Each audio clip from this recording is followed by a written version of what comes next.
Function in this class is to delve into the higher mysteries. You may find that less and less we're not going to discuss any personal problems. We're not going to be concerned about the world not created by God. And that may be very difficult for some, but it has to come. There has to be a time when we're no longer saying, God, heal me of this and heal me of that. There has to come a time when we're no longer saying, God, you've withheld this from me and you've withheld that from me. There has to come a time of acceptance, not of seeking, but of acceptance. And this concerns the higher mysteries, the above universe, the universe right where the visible universe seems to appear. Today, it will be well if you can learn what makes an image. For you have one image called the world, and in it are many images, all part of the same image. And so we want to burst that bubble today,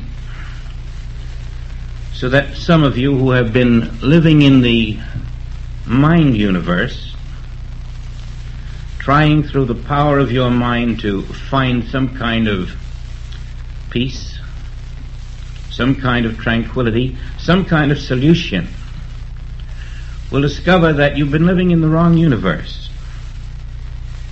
and in the wrong body, and in the wrong century, seeking in some way to improve God's perfect universe because you're unaware of it. We see Jesus on his feet, hands and knees, and he's washing the feet of Peter. Yes, the master seems to be washing the feet of a student. And this is drawing the curtain to the inner mystery of Christ within Peter. This is drawing the mystery into visibility by telling you and telling me that if you wish to walk in the universe of God, instead of the kingdom that is this world, not of the Father, but of the sense mind, you too will have to wash your feet. Not only yours, but the feet of the world. You'll have to see that the Master is revealing the secret of his great work is not his personal ability, but his capacity to say, the only me here is the inner Christ. There is no human me. I wash the feet. That which walks upon this earth, I am dissolving in my consciousness. I am recognizing the inner Christ of Peter, and in so doing the inner Christ of every man, woman, and child on this earth. And I, who seem to be the master, am but the servant of this inner Christ. Therefore, when thou seest me, thou seest the activity of the inner Christ, not of a man. And the inner Christ that I glorify as I walk this earth is the inner Christ of Peter, the inner Christ of Bill, the inner Christ of Mary, the inner Christ of everyone who walks this earth. And therefore it behooves Bill, it behooves Mary, it behooves Betty, it behooves Herb, it behooves every individual on the face of the earth to get on his hands and knees, which is the surrender of humanhood, until in that yielding of self, the invisible self is brought into activity in the visible experience world.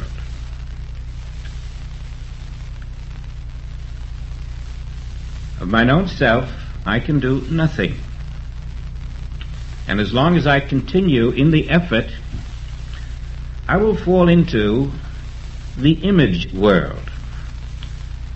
And while I am under the belief that I am loving God supremely, I am actually accusing God, condemning God for the evil he leaves on the earth, accusing him even of creating it.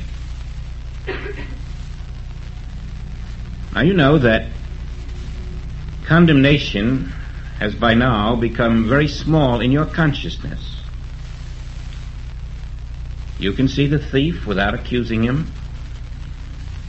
You can see the corruption in government without accusing.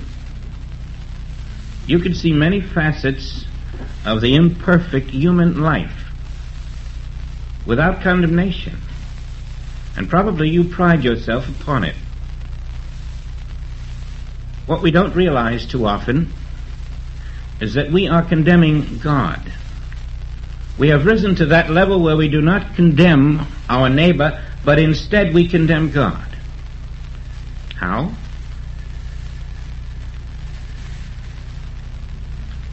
Take the Crusader. I don't mean back in the medieval times.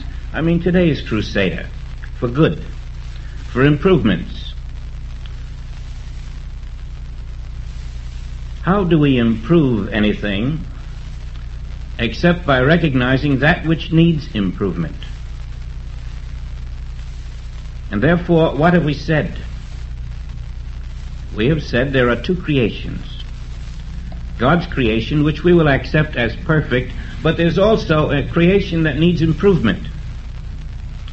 And so we are going to crusade for the improvements. And we're stuck with two creations. We've fallen into the trap of believing that God is aware of these things that need improvement in this earth and is doing nothing about it, so we're going to do it. Of course, we're in a human consciousness. We have fallen into the trap of human images. Most of you have never heard what I'd like to tell you. It's about this world of images and what makes it so. There's a process in photo engraving where you make a photograph of any object or person, and then in order to reproduce that, let's say in a newspaper, you make a photograph of the photograph.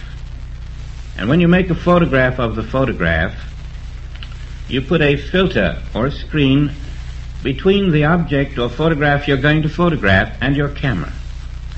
And so now you get a new photograph of a photograph. This one is filtered or screened so that the photograph is broken down into all kinds of little dots. And then you photograph this onto metal. Then you put an emulsion on the metal, and then you put acid on the emulsion, and finally you get these dots so they're raised up. And that's all that's raised up, the photograph of the original photograph, broken into dots, raised up. And then you put ink on the surface of these raised up dots, and you turn the metal over, and you print on a newspaper. You print those dots. And every time you pick up a newspaper and look at a face, you're not aware of it. You think that's Richard Nixon.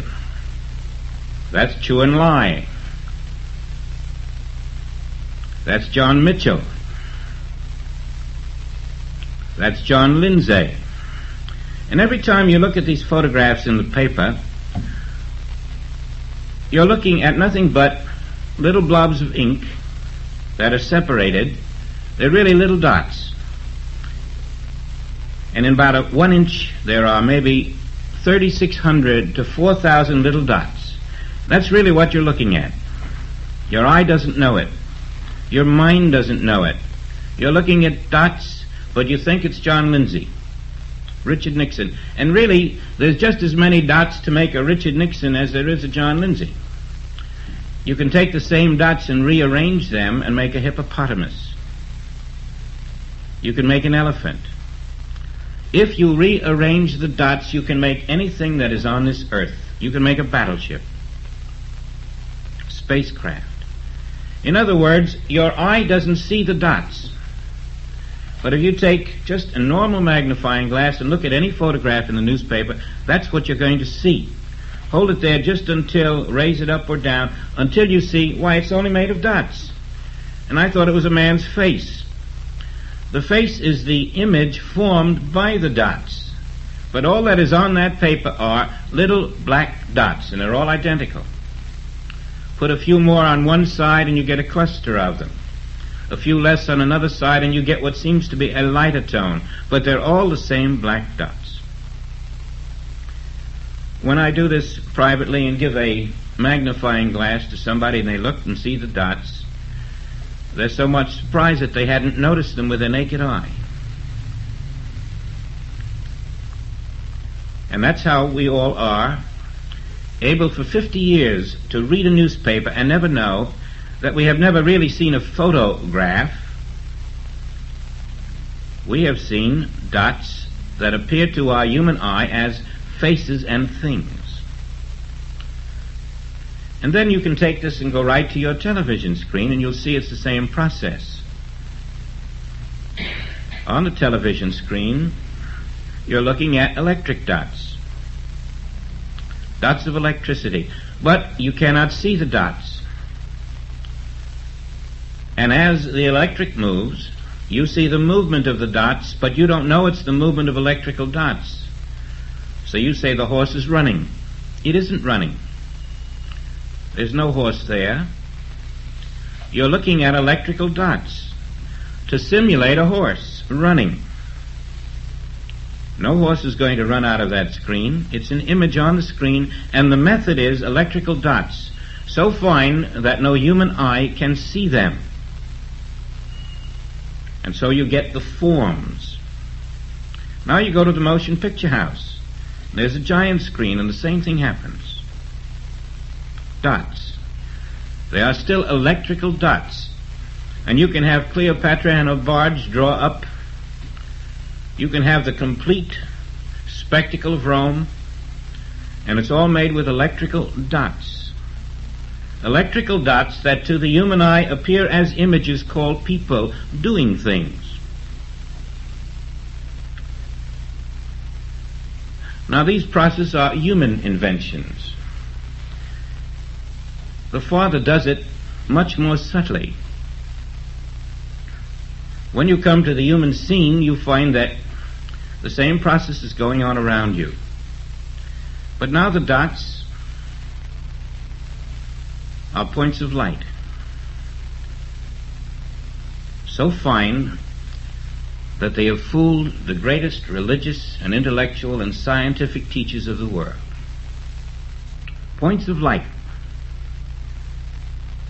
And you watch these points of light move, and you call them living forms.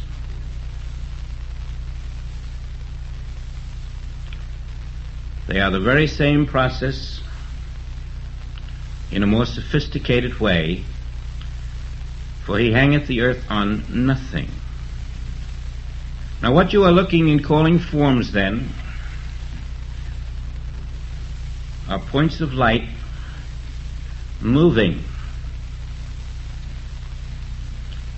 You're seeing the tree grow up, but you're not. You're seeing the slow motion of points of light below the level of your perception. You see the horse run on the track, but you're not. You see boys go out to war on battlefields, but you're looking at points of light.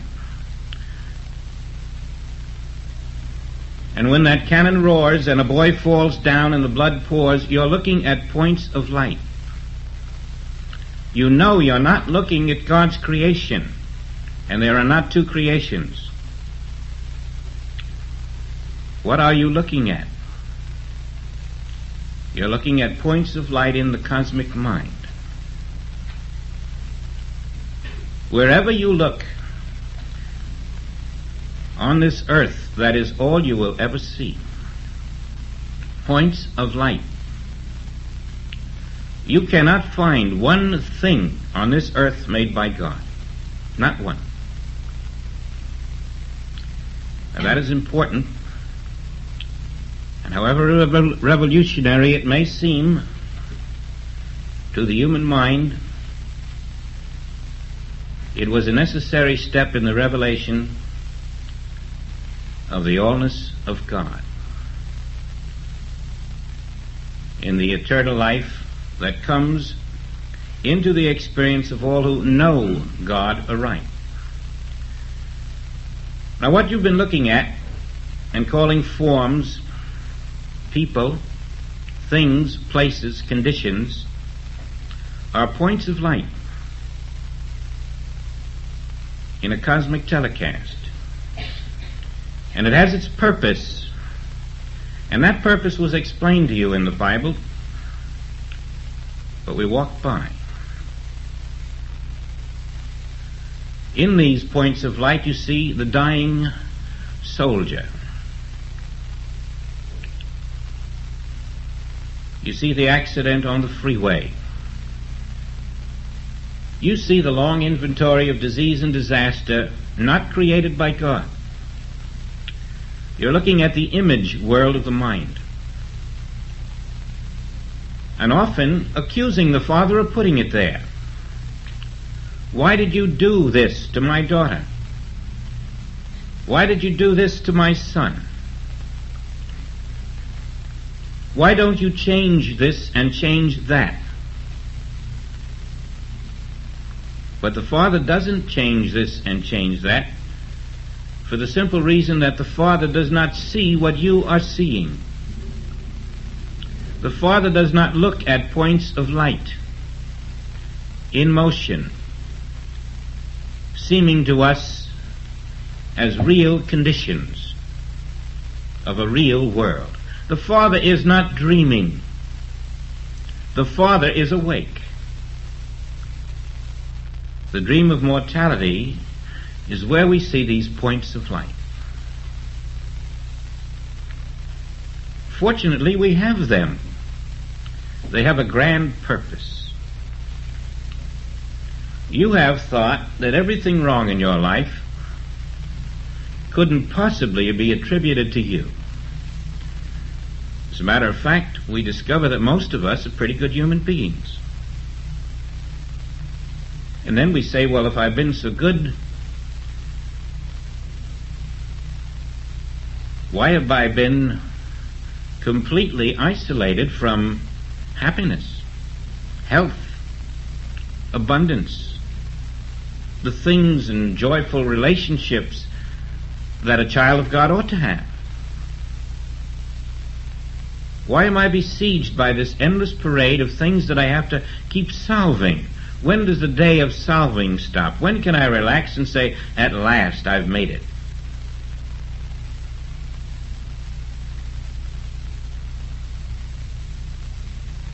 And then suddenly there comes another problem. Out of nowhere. And it has a name. And yet in spite of all, you've been reading your Bible. You've been listening to tapes. You've been as faithful as you know how, and as dedicated. Some put in as many as 20 hours a day, and still have things turn up that you would think after all this time and effort and dedication would be impossible. And that's why we go back to the story of the wheat and the tares.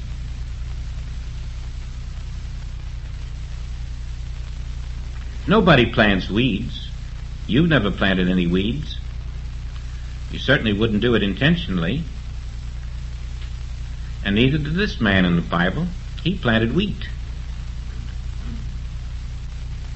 But it wasn't long in season where there was wheat and tares. Wheat and weeds.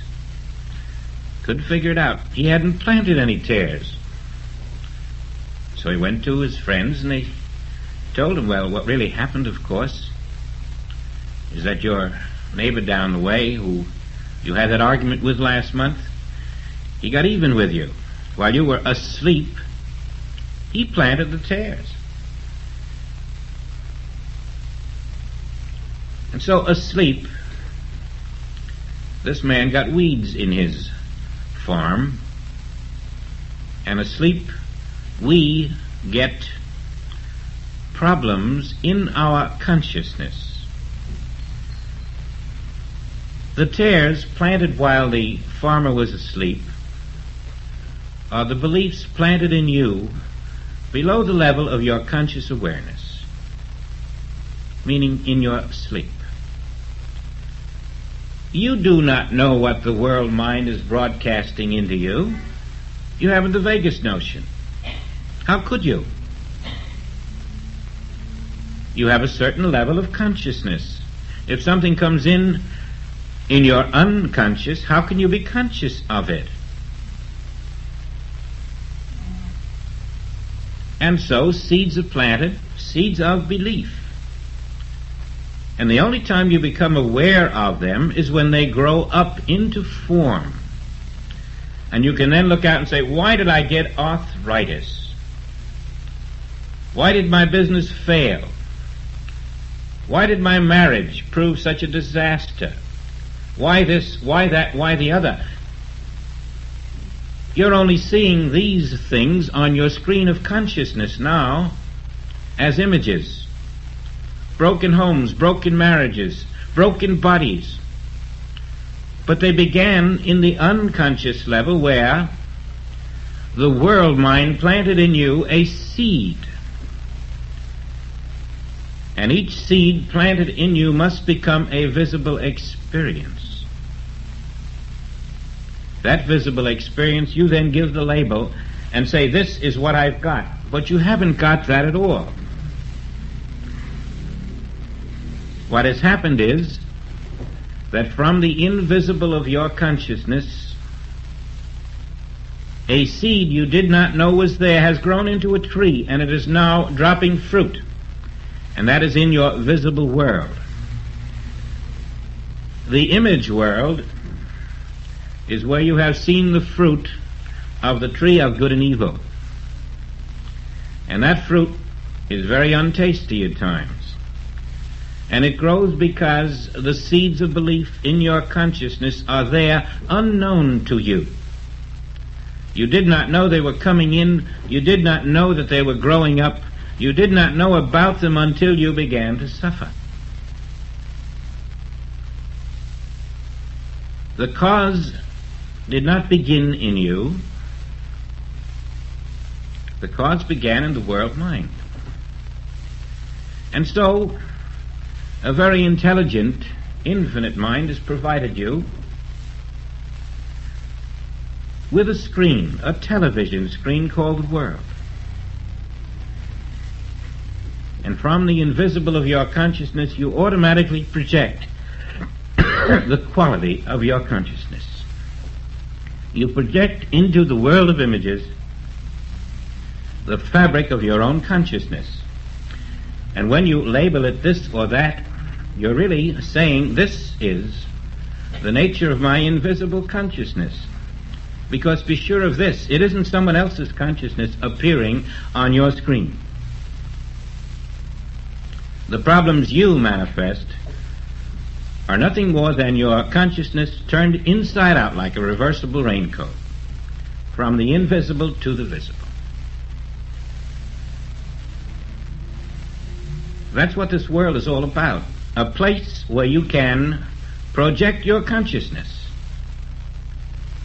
And then looking at the world of images, you can go back to your consciousness, which is the land in which the wheat and the tares are growing side by side, in duality. And finally you come to the realization that there is no thing in this world which does not begin first in an invisible world. There's no child in this world that doesn't first begin in the invisible. No tree, no seed, no fruit, no flower, no animal, vegetable, mineral, or human begins in the visible. They begin in the invisible. And everything in this visible has a beginning in the invisible. That's what we all have in common. And therefore, if we were to live only in the visible, we would continue in the world of effect, never going into the cause of things, which is the invisible. And what is the cause of this imaged world that you live in? Your world is your consciousness. My world is my consciousness. And whoever is in this world is really in their own consciousness made visible. And so this is where the effects are in the world. That's the television screen where we can pick up what's right or wrong in our life. And now we go back into the invisible, into our consciousness. Because there we're going to find what's happening to make our visible world of good and evil. It is there where we're going to determine a way of dominion over the outer world of experience. Now we look at our consciousness, and we see that it's subject to two forces. We're no longer dealing in the world of problems. Because if you meet a problem in the effect world of problems, you're never going to get to the cause of it, which is in your consciousness. And so you're in the invisible of your consciousness, and you discover that your consciousness has been fed by the wrong life stream, by the world mind. And that has brought forth the first birth, you, the image you. Your consciousness has brought forth the image you have called yourself.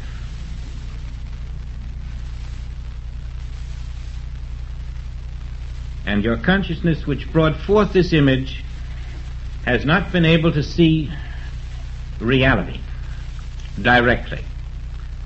Because between your consciousness and reality, between your consciousness and the divine, there is the world mind, the glass darkly. And you're looking at the divine through the glass darkly of the world mind. And just like that photo engraving process I told you about, you're trying to make a photograph of the divine with your human consciousness. And there's a filter or screen between your human consciousness and the divine, and so you break the divine down into little dots of light. And then your consciousness projects these dots of light into the world as the image called you. These little dots of light, you know by now, are the atoms identified by science. Little dots of light. Little whirls of electrical energy so placed together that they look exactly like you. And you call those little whirls of atoms you, not knowing that is the image cast forth onto the screen of time and space by your consciousness. And that it is your consciousness where you must live, and you must learn to tune out that world mind which is between you and the divine, to let not the dots, not the filtered light come through, but the direct divine light of the Father. And there's a way to do it. And the way is the only way that is prescribed by those who have done it. You'll find that when your mind, your consciousness, has developed the capacity to be a vacuum, that it no longer receives the filtered light of the world mind. It is closed to the filtered light of the world mind, and it becomes a clear plate of glass.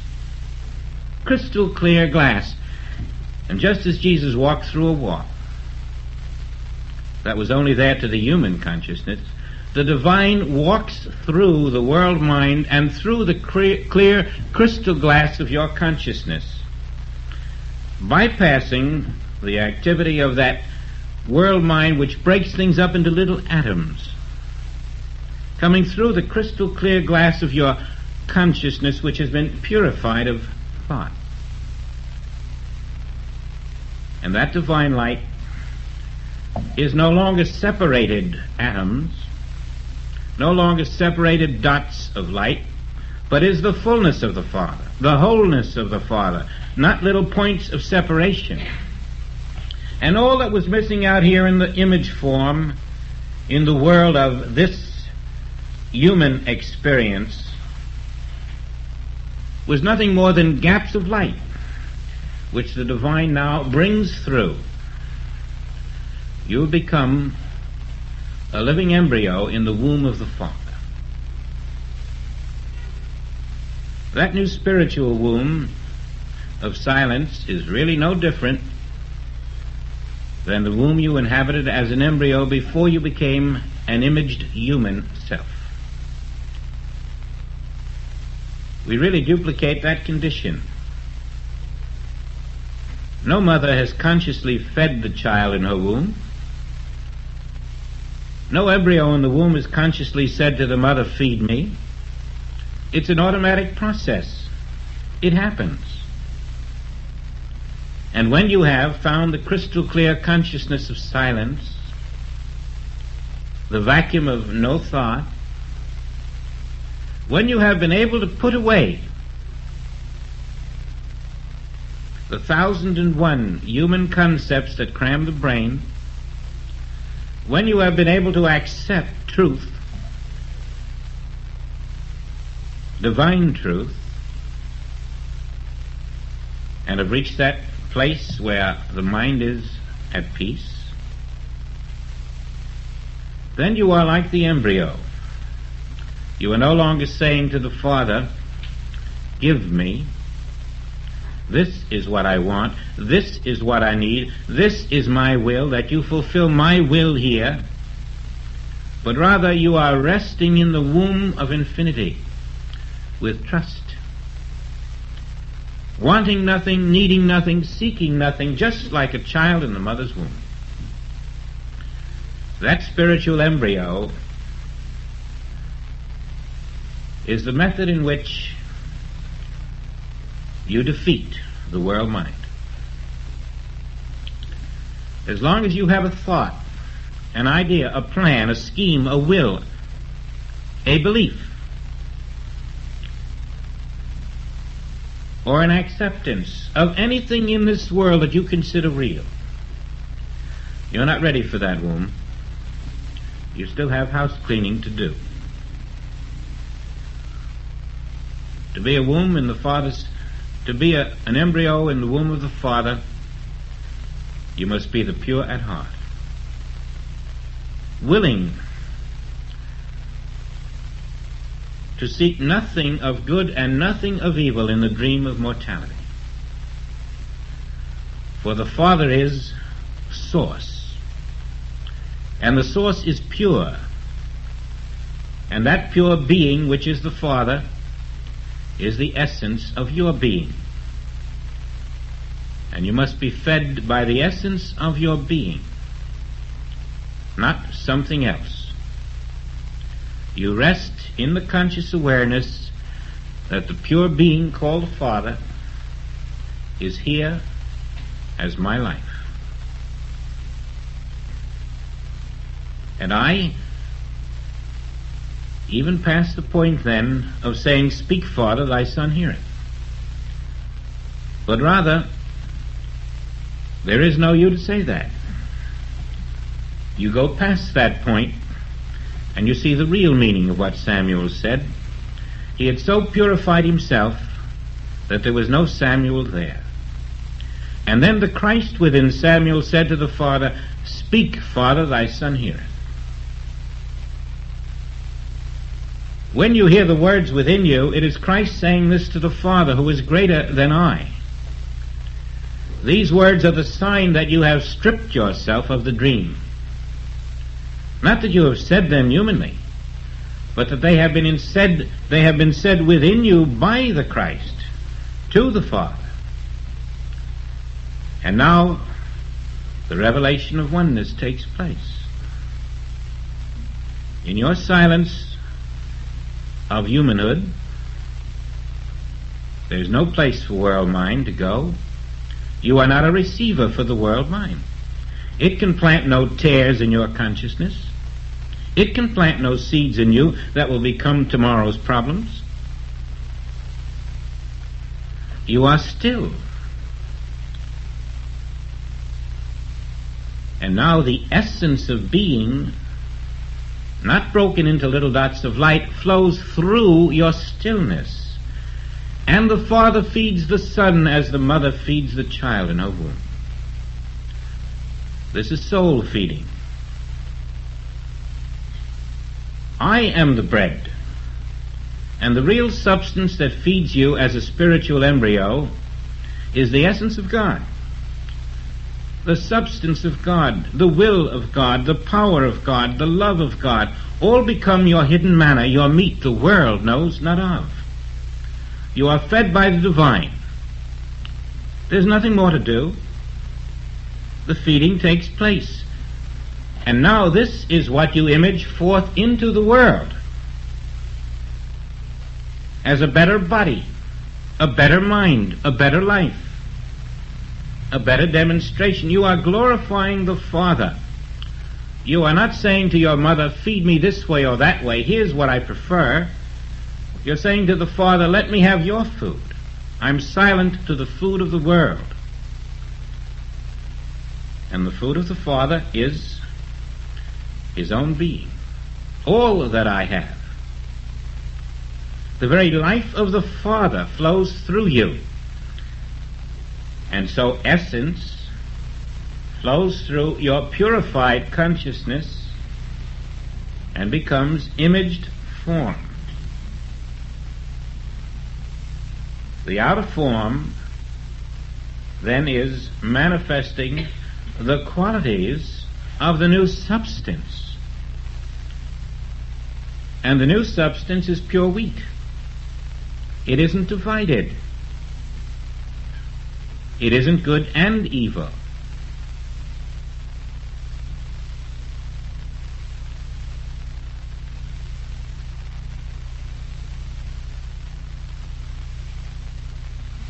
Now the purification which enables Christ in you to say to the Father, speak, Father, thy Son heareth, is the working in the invisible in your consciousness to consciously turn it away from the duality of the world mind. In other words, you tune in by tuning out of the world mind. You tune out of the world mind to tune in for your divine feeding. The you of you is forgotten in the image world. That's going to be the result of how well you're fed in the inner. And if you've learned your lessons properly, you don't let that outer image self tempt you to fulfill its ambitions, its will, its needs. You are out of the imaged world. You are working on the level of consciousness. Now this is the meaning of washing the feet. I, who stand before you, washing your feet, Peter, I am showing you that within you is a consciousness which is pure. And it is the actual life of God. And I am serving that life of God in you and in myself and in everyone I meet, letting that life live itself through my conscious awareness of its presence, keeping my consciousness on that life, not on duality, not on a denial of the presence of that life, but rather on the presence of that life. Now some of you have been involved in worldwide movements to do good in this world, and have thought that you are really doing good. but you haven't known that you are working in the creation that is not the creation of God. What can you find in a divine creation that needs improvement? You've been working in a world of images. You've been working in the world that is not your Father's kingdom. And even when you succeed in it, all you can do is change an image in the world that is not your Father's kingdom to a better image. And it is still not your Father's kingdom when it is a better image.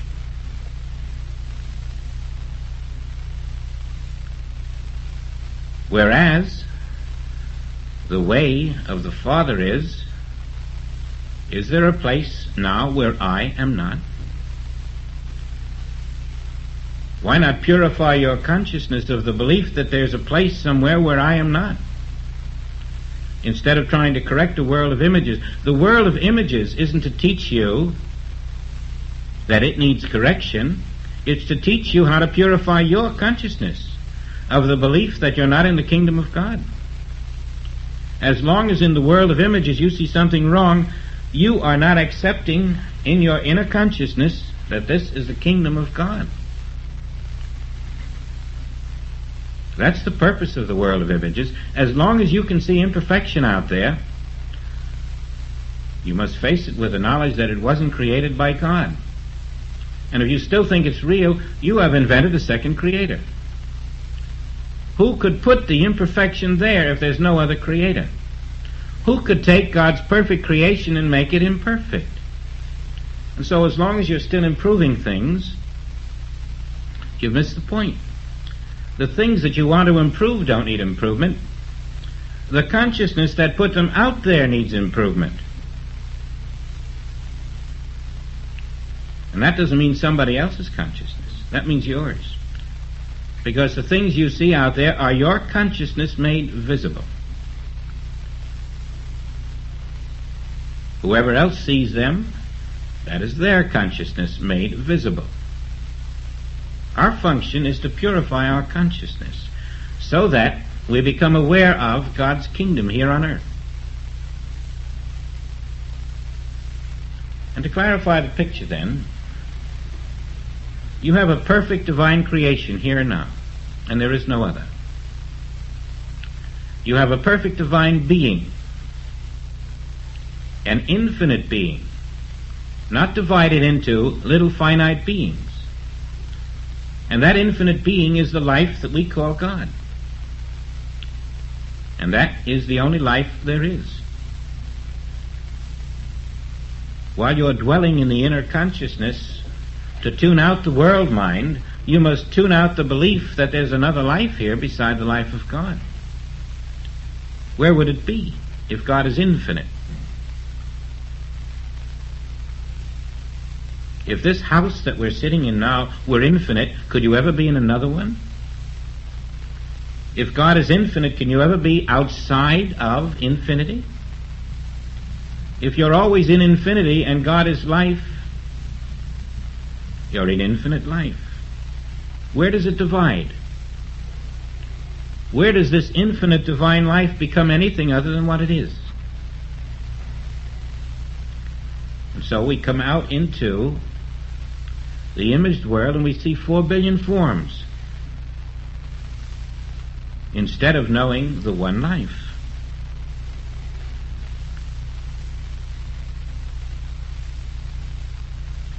We are talking now in words, and you are hearing these words. And it is your belief that you're hearing them from someone sitting up on a podium in front of you. I'd like you to realize that isn't what's happening. You're hearing them inside your own self right now, just as I am hearing them inside myself right now. That's where you're hearing them. We're both hearing at the same fountain, although it appears that someone outside of yourself is talking to you.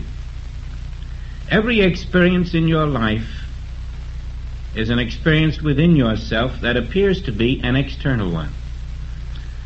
You cannot have an external experience. There is no such experience. Every such experience is a false belief. Whatever you see in yourself and think you're seeing it out there. Whatever you taste within yourself and think you're tasting it out there. Your complete experience is within. It appears without. Because it's simultaneous. You can't catch it.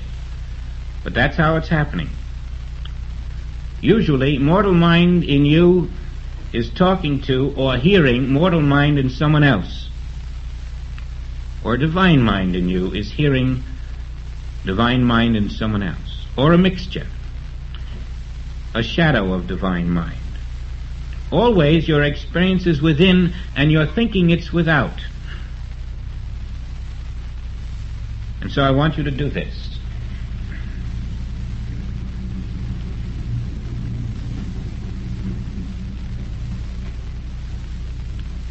Take an individual in the outer world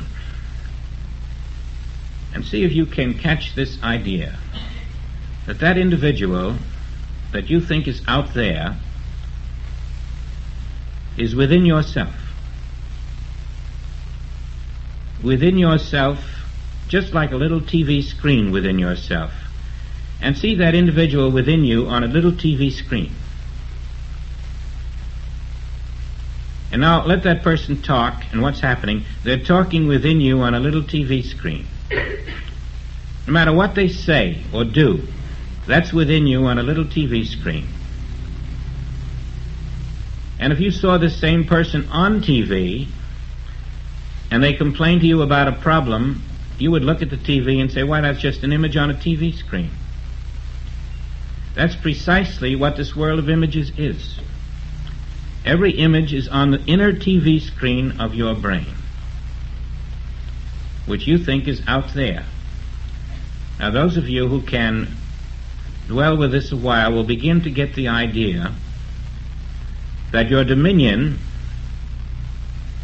and your purification of consciousness is to see that every evil in the world is nothing more than a little TV screen inside your consciousness that is broadcasting a lie, an untruth, and made you believe it was external when it couldn't possibly be in the creation of God. When you reduce the images of the world into this little TV screen, you will find the whole world is on this little TV screen. And you will find if you don't let it get off the TV screen, what can keep your consciousness knowing it's only on an inner TV screen, it can't be real out there, because God didn't make it. If you can never let it get off that TV screen, you'll find you're beginning to feel the message of dominion.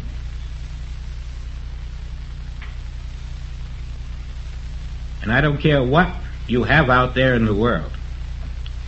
If you won't let it get off this little TV screen inside, you'll have caught part of what the Master was teaching all the time. To the man on the cross, standing beside him, about to be crucified like himself, I will take thee today into paradise. To the bondservant of the centurion,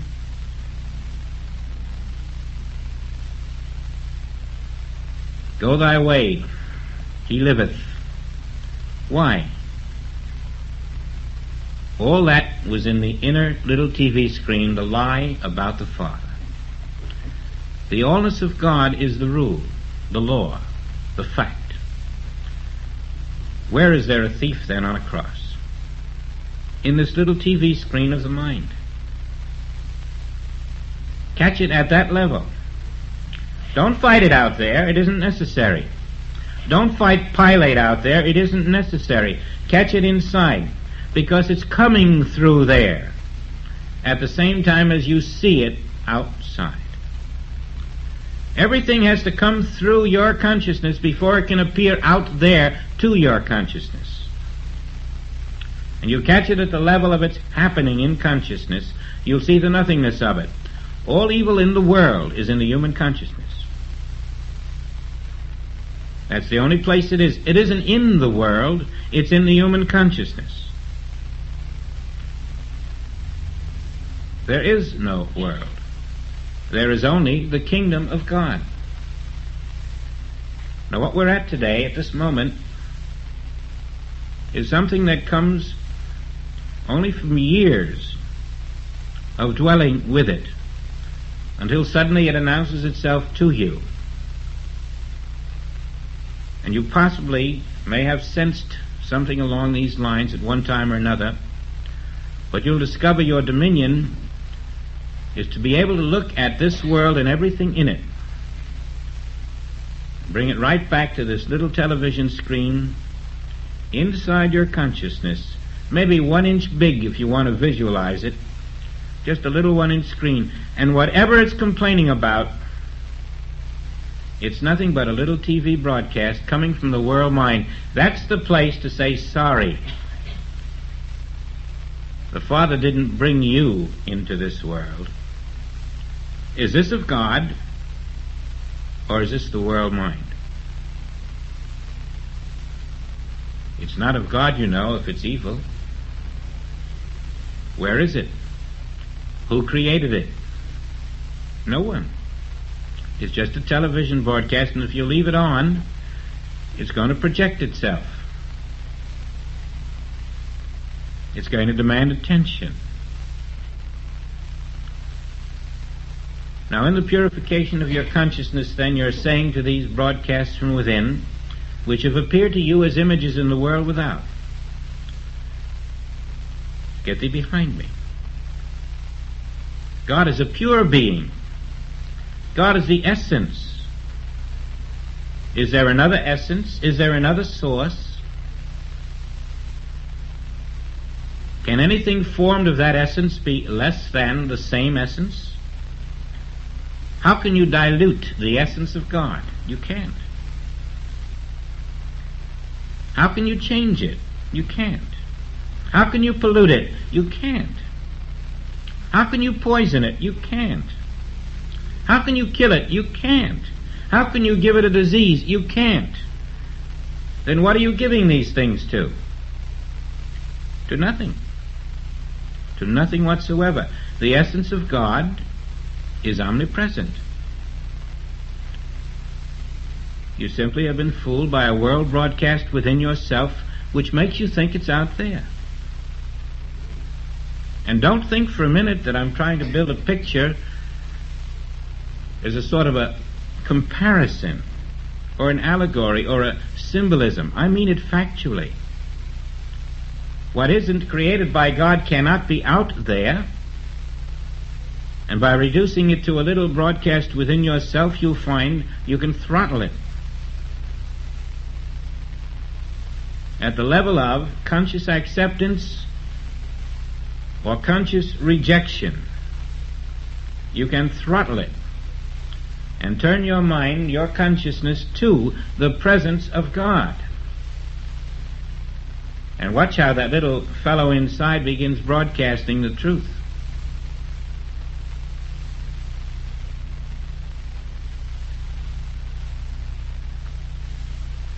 Every world image, regardless of its name, is an inner telecast that you are receiving which seems to be out there. We're all wired to the same world mind, and we all receive it almost simultaneously. It's no different than 6 billion TV sets. In your home you get it. In someone else's home they get the same thing. Here you're getting it right inside yourself at the same time as they're getting it inside themselves. And that's what makes everyone see it more or less the same. Don't meet it out there any more than you would go to a television set in your home and smash it because you didn't like the face of somebody on it. You wouldn't heal anything on a TV set screen.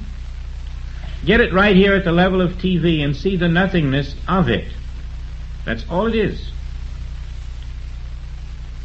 The Bible calls it the arm of flesh. Christian Science calls it mortal mind.